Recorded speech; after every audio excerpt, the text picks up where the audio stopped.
নমস্কার বন্ধুরা, অঞ্জনা ভট্টাচার্য 5 হরেক রকম চ্যানেলের পক্ষ থেকে সবাইকে সুস্বাগতম জানাই। আশা করি সকলেই সুস্থ ও ভালো আছেন, আমিও আছি এক প্রকার।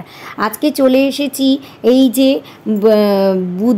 বুধবারে কিন্তু সন্ধ্যাতে থেকেই লেগে যাচ্ছে আমাবস্যা। চতুর্দশী শেষ হয়ে, সাবিত্রী চতুর্দশী শেষ হয়ে কিন্তু আমাবস্যা পড়ে যাচ্ছে পঞ্চদশ দিবসে, এবং এই আমাবস্যা তিথি ভীষণ ভীষণ ভালো।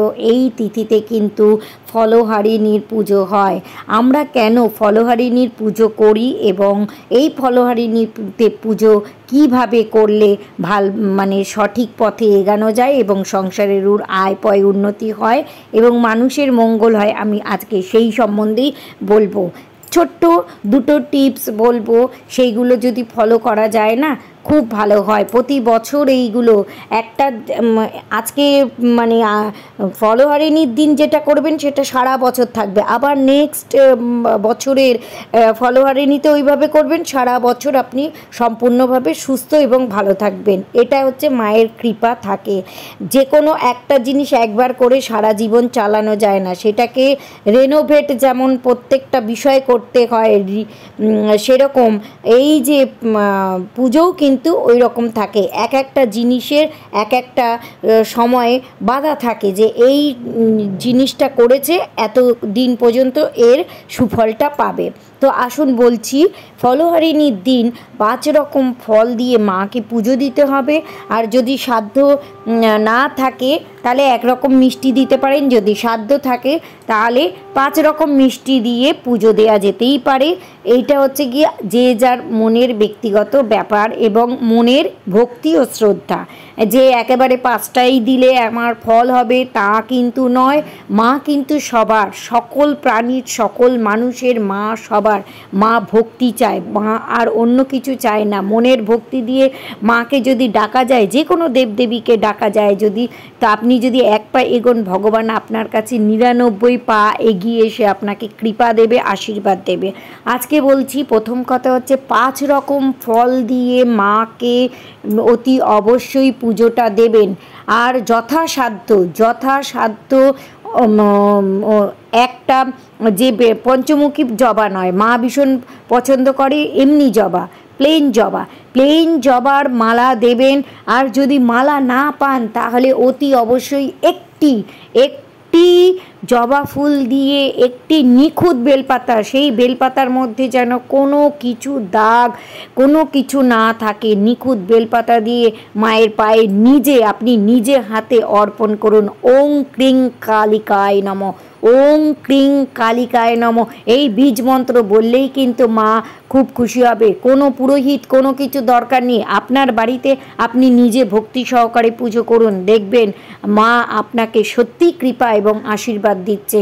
দরকার পড়ে একটা মিষ্টান্ন দিয়ে আপনি পুজো দিন, একটি মিষ্টি দিয়ে পুজো দিন। আপনার সামর্থ্য নেই, অনেকেরই সামর্থ্য থাকে না এবং অনেকেই এই জিনিসগুলো করতে পারে না, তবু আমি বলছি। আর অতি অবশ্যই আর একটা জিনিস বলবো, মাকে শ্রদ্ধা করে আপনি দেবেন 5 রকম ফল। যদি নাও দিতে পারেন, এখন তো আম উঠেছে, আম দেবেন, লিচু দেবেন, যে ফলগুলো একদম, কলা, শশা, এইগুলো একদম সাধ্যের মধ্যে, সেই সাধ্যের মধ্যে মাকে দিয়ে, গুটি কয়েক দিয়ে, বছরে তো একটি দিন, এই দিনে মাকে যথাসাধ্য আপনার মন মতন ফল দিয়ে পুজো দিন। যারা অতীব পারছেন না, দুঃখ কষ্টের মধ্যে আছেন, তিনি নিস্তারিণী দেবী কালিকা আপনার দুঃখ নিবারণ করবে। আপনি দেখুন এইভাবে করে। দ্বিতীয় বলবো, সেই দিনে কিন্তু 9টা আম্রপল্লব নেবেন। একটা ডাটিতে যেন 9টা পাতা থাকে, 9টা পাতা ছিঁড়ে নয় আম্রপল্লব। আমরা আম্রপল্লব কিনি 5টা 7টা দিই, তো আপনি 9টা নেবেন। নিয়ে সেইখানে হচ্ছে সিঁদুরের গোলা দিয়ে দেবেন। সিঁদুরের গোলা আপনি সেই আমের পল্লবকে গঙ্গা জলে ভালো করে ধুয়ে সিঁদুরের ফোঁটা দেবেন। সেই সিঁদুরের ফোঁটা দিয়ে কিন্তু অতি অবশ্যই একটা লাল সুতো দিয়ে বাঁধবেন, বেঁধে মায়ের পায়েতে ওইটা দেবেন, যে আর বলবেন ওং ক্রিং কালিকায় নমঃ। আমার যত দুষ্টু শত্রু আছে তাদের তুমি হাত থেকে আমাকে রক্ষা করো, তাদের হাত থেকে তুমি আমাকে রক্ষা করো। যত দুষ্টু শত্রু আছে আপনার পিছনে লাগছে, গুপ্ত শত্রুও থাকে, গোপনে গোপনে অনেক কিছু করে, আপনি হয়তো জানেনই না, বুঝতেই পারছেন না। এই যে শত্রু, এরা হচ্ছে আরও অতীব দুষ্ট শত্রু।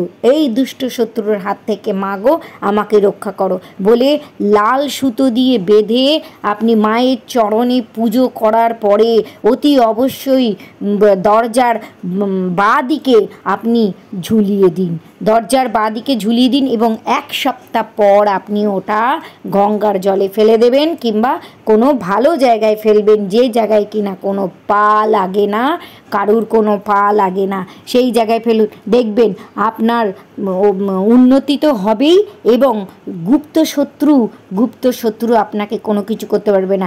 আপনি গুপ্ত শত্রুর কোনো কিছু করছে বলেই আপনার কোনো কিছু কাজে উন্নতি হচ্ছে না, সব কাজে নেগেটিভ, মনটা ভালো লাগছে না, কোনো শরীরের ভিতরে পজিটিভ এনার্জি নেই, ইচ্ছা নেই কোনো কিছু, এইগুলো কিন্তু সমস্ত কিছু আপনার দমন হয়ে যাবে। এই দুটো কাজ ফলহরিণীর এই যে পুজোতে অতি অবশ্যই করুন। এই ভিডিওটা ইগনোর করবেন না, বলছি এইগুলো কেন বলছি, আমি কিন্তু সকল মানুষের মঙ্গল এবং উন্নতি চাই, যে আমি যেটা করে সফল হয়েছি, সফলতা পেয়েছি, আরও যেন কোটি লোক, 10টা লোক যেন করে সফলতা পায়, এবং পজিটিভ এনার্জি যাতে চারিদিকে বয়ে যায়, নেগেটিভ এনার্জি যেন সমস্ত নষ্ট হয়ে যায়। আমি চাই যে দুষ্টের দমন এবং শিষ্টের পালন হোক, সমাজ এবং সমাজের মানুষ সুস্থ থাকুক এবং তাদের মঙ্গল হোক। আমি নিজে এটা করে দেখেছি, সেই জন্যে ফল পেয়েছি বলে এই ভিডিওতে বলছি।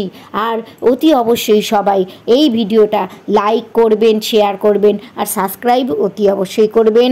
আপনারা সবাই সাবস্ক্রাইব করলে আমার এই ভিডিওগুলো দিতে আরও ভালো লাগে, এবং আরও অনেক আমি যে গ্রন্থগুলো পড়ি সেই গ্রন্থ থেকে অনেক টিপস আমি বলবো।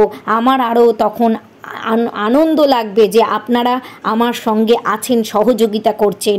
আর ভালো লাগলে অতি অবশ্যই লাইক করবেন, শেয়ার করবেন এবং সাবস্ক্রাইব করবেন।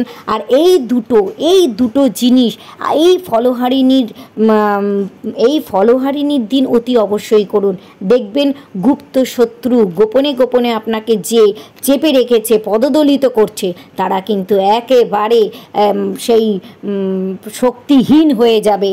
আপনার সেই মায়ের কৃপায় তারা শক্তিহীন হয়ে যাবে, আপনার ওপরে কোনো কিছু বর্তাবে না, নেগেটিভ কোনো কিছু বর্তাবে না, আপনারা সামনের দিকে এগিয়ে যাবেন। তাই বলছি সকলের মঙ্গল হোক, এই মঙ্গল কামনা করেই, শুভ কামনা করেই এই যে টিপসগুলো দিলাম আপনারা করুন, অতি অবশ্যই আপনাদের ভালো হবে এবং শুভ ফল ফলবে।